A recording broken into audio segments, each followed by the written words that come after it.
All right, everybody, with us this week, we're finally having our well-coveted and people have been asking for it, the AI chat. But with us, joining us today is the president of Trailblaze Marketing, the Bryant University alumni himself, and the host of the AI Wave podcast, Chris Parisi, Rhode Islander through and through.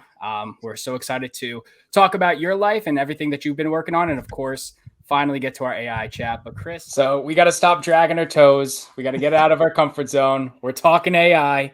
On top of the million things that you're doing, you decided to start a podcast as the normal person would do in 2023. Yeah. And it's the AI Wave. You explore how to adapt your business with AI and how Rhode Island can be that leader in this economy.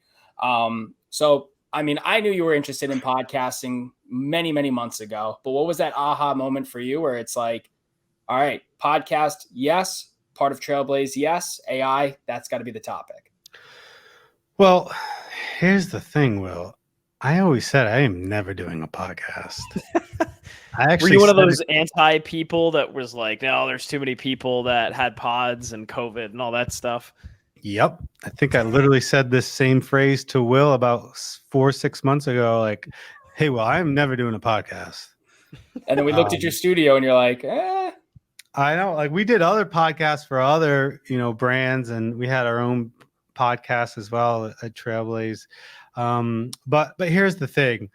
When March 2023 happened, the world changed forever. Similar to how March 2020 changed the world forever. March 2023 is when all of this AI became mainstream. AI has been around for decades, but March 2023, when you introduce Chat 3.0 to the world, when we introduce all these things at once, it was just bam, bam, bam, bam. And the public was like, whoa, what's this AI thing? And the vision that I had was, okay, I see how this is going to work. This is completely going to change marketing. And oh, by the way, it's going to completely change every single business, industry, sector, human in this world. And that's what like the aha moment clicked when I just started thinking of everything and be like, whoa, like I just saw what the future was like. And I was like, we got to do something about it for our own survival, but also I got to do something to make sure we survive as a state. So I created this podcast after talking with my team. During these Trailblaze Thursdays every week, I would start introducing a little bit about AI, a little bit more, and what it means to them, and educate my own team first. And then I'm like, all right, we need to go all in on this. And I did a Trailblaze AI Day where we shut down the whole company for a whole Thursday. And all we did was think about how we're going to reposition ourselves, how we're going to reinvent ourselves, and how we're going to market this to the public. And the team is the one who came up with the podcast. As you can imagine, it probably wasn't me. I didn't, this is not something I do for pleasure as much as something that I feel is necessary to educate it. But it's also something I'm passionate about. Like this shit is so cool. Like how it is scary, and I get that. And we're going to get into that, but the opportunities that are out there for all of us to do more, to be more creative, to save our time, to be more strategic, it's endless. And that's why we did what we did, repositioned ourselves as an AI-powered, human-elevated marketing firm. So with that, who are some of the guests that you've had on? And I think a big area where people tend to struggle is they get this whole thing of AI can help you do more, but they don't know sort of what that more is, right? They're like, wait, I actually don't know where to start. So what are they doing in AI right now? Like, what are some of those cool examples of people that you've had on? So some examples of folks that we had on, one of my favorite ones was Dr. Prashanta Pal. He's this brilliant scientist turned entrepreneur that is focused on clean data.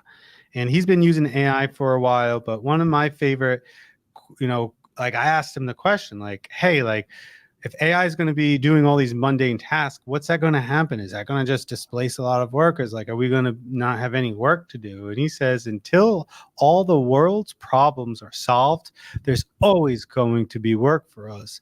And what AI does is allows that mundane tasks to be taken care of so that we can be more strategic and creative to solve these world problems and issues that exist. And it gave me a lot of hope. He's a great, jolly fella. Definitely check out that podcast episode. I think it was like episode like 4 or 5 with Dr. Prashanta Paul. We had Toye, who Will knows him. He's in the game VR world. He has a VR lounge called the Bubbler. And how did he use AI to create programs? And he has something called the Muse Mirror. And how can you have a mirror that analyzes your skin to recommend which products you should use based on an AI algorithm? So like, there's really cool conversations. Our last one was just with Shannon Curley. She is head of content. I liked that conversation because it's within marketing, and a lot of creatives and content marketers are like, shit, what are we going to do? Yeah. And she's head of content at her firm, and she talked about what it's like to manage a team of creatives during this AI revolution, and what are ways and opportunities to take advantage of it. It's definitely interesting. I mean, from my personal standpoint, I love the aspects of, and I believe it was Ursa on your team that, that podcast episode talking about like the creative aspect of like the video trimming, the captions, like what can be used for that, I think is awesome. But one of my favorite blogs that we had on our site that I wrote recently, well, I didn't even write, but it was right after that boom of AI and ChatGPT and all of that stuff. And I wrote a blog about what is ChatGPT and what is this new wave of AI. And I used ChatGPT for it. And that was I had a whole, 5-minute read. And at the very bottom was, I didn't even write this. Now, again, had to clean some things up. It was definitely a little bit more monotoned, even though I tried to prompt it of being like, 25-year-old casual blogger writing about AI as they don't know anything about it type of thing. But it is crazy in some of like the content aspect of like, is copywriting going to be, cease to existence? Is content creation going to be more AI, utilized? Like what happens to the small town journalist, which was one of like our last points that we made about AI, where it's like, is this we see it as a positive thing, but we can also see the negative connotation of like, do I need to pay a reporter reporting on news if AI could be the solution for that? Yeah, that's a great question. And what we say is that when it comes to AI, what I phrase it as the human endpoints, you need a human to give it the right prompt, provide it the right direction, let AI do the 80% in the middle, and then the human at the end to edit it, copyright it, put it in its own words, and make sure that there's the right context around it. So it's going to save a lot of people's time for sure. But what I can say to people and creatives is that, for instance, with our podcast, we use AI to do a lot of the post-production work. And something that would have normally taken us 6 hours an episode to transcribe, write the show notes, create the clips, to edit the actual video, all of that's done with AI. And that now allowed us to spend a little bit more time to be creative, to really tinker the video where normally we're just exhausted and let's just get this video done. But now our team had time to sit back, like, all right, now I have a few extra hours. I can do more with the current work that I'm working on. So the output may still be the same, one podcast, but the quality of that one podcast would actually be improved. So to zoom out, right? Mm-hmm. First of all, give us the definition of artificial intelligence here. Yeah, I mean, that's a great question, because there's even different levels of artificial intelligence, right? And people kind of loosely use the term AI when things aren't even AI. And at this point, it's like, who the F knows? Like, what is AI and what? So the pure definition is when a machine-based system can perform tasks that require more than a binary intelligence. Like, it's a boring definition, but what a good way to explain is that there's 4 levels of AI. And level 1 is when you train a computer program to like do one thing. So the best example that I can provide is there was a big moment in like the 80s maybe or early 90s when a robot beat the chess master, like the best world chess player in the world. Obviously I don't play chess. I don't know what their phrase is, but the top chess dude, a robot, I think it was IBM, beat them. And that was like, whoa, like, things are changing. One task that they were trained on, nothing else. You see it in manufacturing. Then level 2, which is what we've been in a while, where it has limited memory, but you can provide it some information. And that's kind of where we're at now, but we're really in level 2.5. But you provide it information, has a limited memory, and it can create a tasks more than just one task that it's programmed to do. And then level 3 is where we're heading, which is when they're starting to understand human emotions and understand more than, and they have a larger learning capacity, larger memory capacity. Think of like kind of like iRobot a little bit. And we're getting there very soon. Level 4 is Terminator. So level 4 is Terminator. They have their own ability to think, emote, and compassion, empathy. And that's when shit does get a little scary. But we're not there yet. We're like at 2.5. And the only reason why it's been so crazy the last 6 months is because we have these LLMs, these large language models, where before them, like if you were going to use AI, you had to be a programmer to code specific things. But now folks like the 3 of us can talk to the AI and it could understand us, read all the language out there, and perform an output that it couldn't just do before. Now, when do you think we teeter into that 3 level? And I mean, I guess why people are, kind of hesitant on this new buzzword right now is because of that level 4. So when do you think it gets to 3? And when do we realize that maybe we shouldn't try to get to level 4 because that's where, shit could hit the fan? Yeah, I would say we're going to be in level 3 within a few years or so, because the rate of change is exponential. In the true sense of that word, not like the hyperbole that we normally hear. We're going, like, you have the mechanical part of robots. You see it in like Boston Dynamics, those, the functionality part of it. Now, let's say you attach the intelligence part of it and you're able to do it. I mean, there's so much investment in training models, in training these AI models.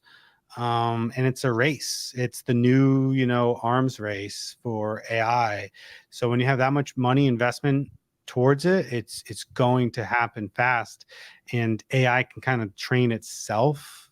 Now you have AI to help build AI. So it's definitely going to happen soon. And my message to everyone is like, you can be scared about it. That's okay, but you can't ignore it, because putting your head in the sand is only going to make problems worse. Embrace it, learn it, be aware of how it's going to impact you.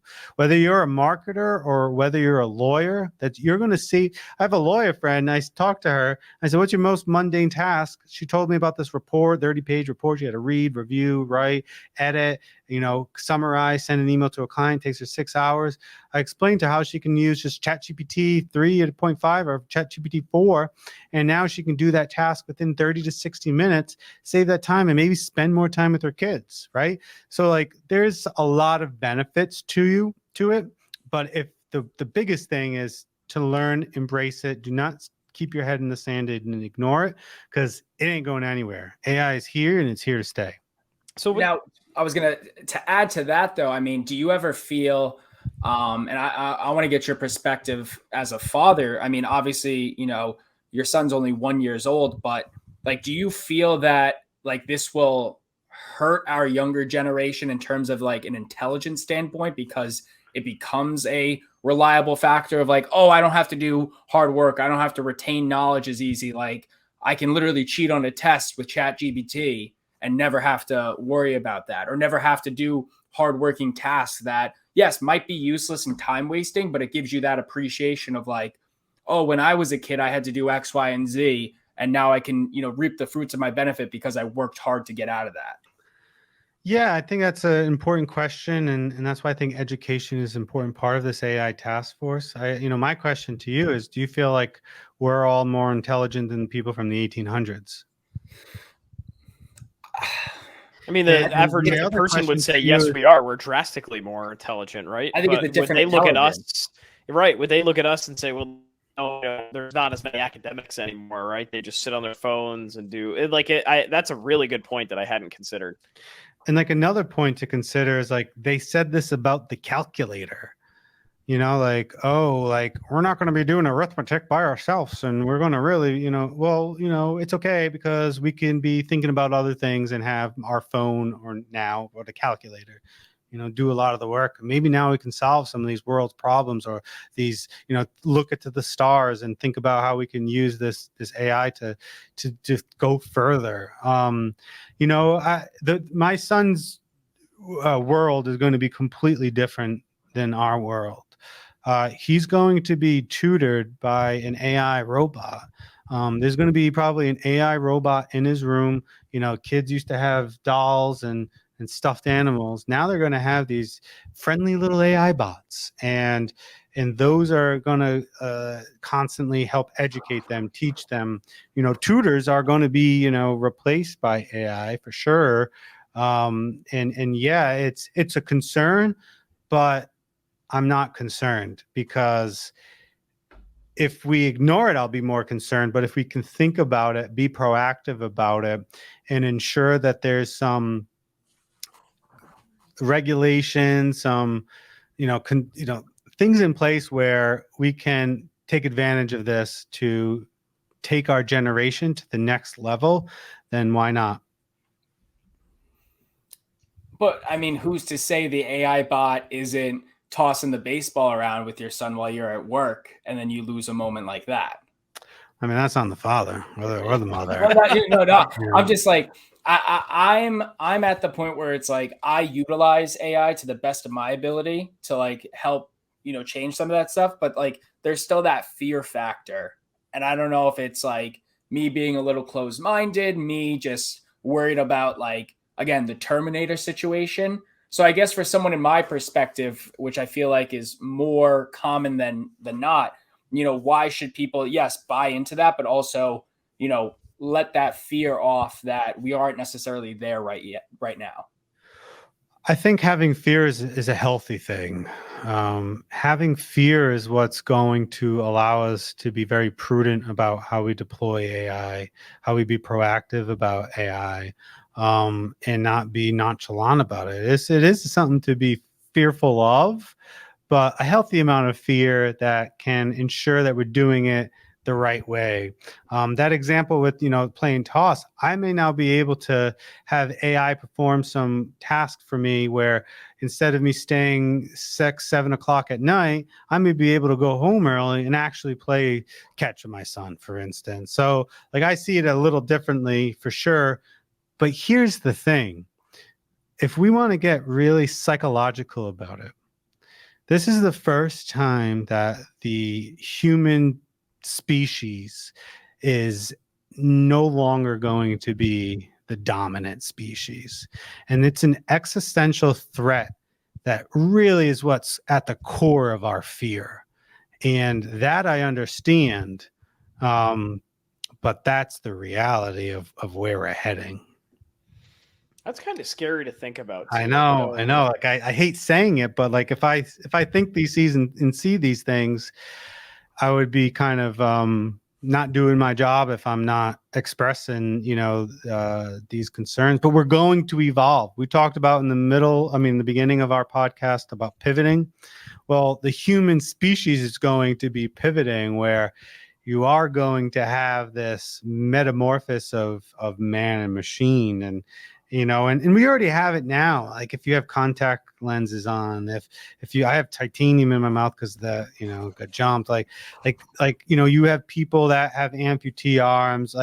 It's going to be more and more and more, to the point of there is going to be this blend, because man as a general, but man and woman have this innate passion to just be better, stronger, faster, build, keep going further. And we pretty much maxed out what we can do as a species. So the only way to get to the next level is going to be incorporating AI into our daily lives and into ourselves. A little deep. That's a for crazy you thought. Yeah. It's I getting do deep. talk about AI in business and how to help grow your business, but I blame you guys. You guys asked me the question. This is where we wanted to end up with this. I will say that. But I do want to convey that, just get used to it. Start playing around with it. There's a lot of free resources out there. So ChatGPT is a popular one, but Google has Bard, Microsoft has Bing. Dante is a way, a new one for creating chat bots, like customer service that can be completely changed utilizing AI. Hollywood's going to be disrupted. So here's a positive thing in the creative capital of Providence. We have a lot of creative folks. Right now, we can't create a Hollywood studio movie because we don't have tens of millions of dollars or $100 million. Well, with AI, you're now going to be able to create high level production value with low costs, which will level the playing field. And that's what I'm excited about with AI, is that it levels the playing field for the average person, that we can now compete with the big businesses, big Hollywood studios. The small businesses can compete with the large corporations. It levels the playing field and gives everyone an opportunity to do anything that they can imagine. So how does the Rhode Island task force get into the mix of this? So what I'm calling on the governor, and he agreed to it, so we just got to move forward with it now. Come on, Dan, is create an AI task force that proactively studies, measures, and creates solutions for how it's going to impact our education system, K through 12, as well as our wonderful higher eds, our job market. How are we going to mitigate the job loss? How are we going to upskill workers for the new AI economy? And number 3, our businesses. How can we help our businesses adopt and adapt with AI?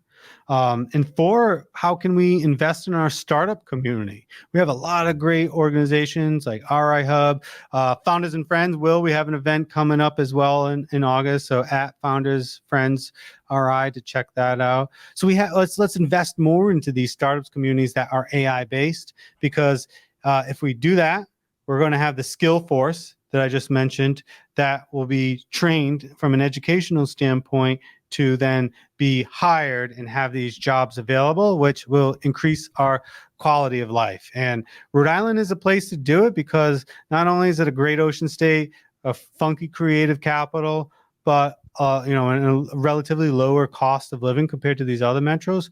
But we're small enough to be nimble. We're small enough for me to talk to the governor and say, hey, let's do this. Let's create this task force. Rhode Island was the leader in the American Industrial Revolution. We were leaders in the jewelry industry. We are now leaders in wind energy, because we put our minds and money towards it. Why not can we be leaders for this AI revolution? What do you think, guys? I'm in. I'm in. Because why not? Like we can do it. We someone's going to be it. Why not us?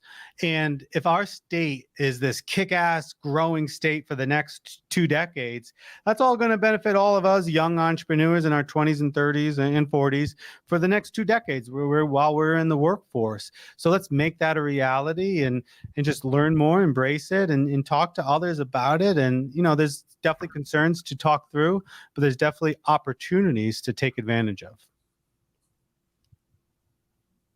Jake, I think this is a good AI chat. I'm long awaited, and I think this delivered. Like, our final question for you was, what was your sales pitch to the world on why AI? We didn't even have to ask it to you. You know, you just went off and said it. It's unbelievable. I love this stuff. I love Rhode Island, and I just think there's a, you mentioned the poster about there's a lot of potential in Rhode Island. I actually am sick of Rhode Island having a potential. We just need to do the damn thing and be the leaders that we need to be. And I just asked the question, why not? Why not Rhode Island be leaders in this AI revolution? And, if anyone has any questions, the biggest question I ask others is, like, what's your most mundane task? Shoot me a DM on LinkedIn, Chris Parisi, or Trailblaze CP, perhaps, the URL is. Just message me, and I'm more than glad to talk through how AI can help you or your business grow. It's something I'm passionate about, as you can tell.